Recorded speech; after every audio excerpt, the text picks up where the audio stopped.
Mi bella gente, aquí mi hija está con síntomas de resfriado, además está súper congestionada y yo voy a utilizar un difusor de aromaterapia o de aceites esenciales que yo ya le agregué agua destilada y 5 gotas de cada una de la combinación de estos aceites, que el primero sería el tea tree oil o conocido como aceite de té de árbol, que este va a purificar el aire y aliviar la congestión nasal.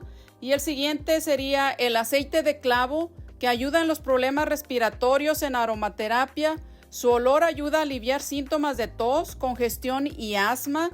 El siguiente es aceite de piperita o menta, conocido en inglés como peppermint. Actúa como descongestionante nasal y ayuda a respirar mejor durante resfriados.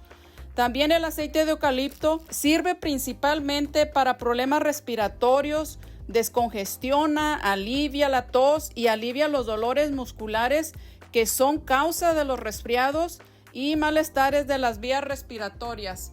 Estos aceites o esta mezcla es potente, aromática y comúnmente utilizada para purificar el ambiente y mejorar la salud respiratoria. Por favor, dime en los comentarios si te ha servido este video y por favor coméntame cómo tú usas o utilizas los aceites esenciales o conoces otros. Comparte mi video y déjame un like.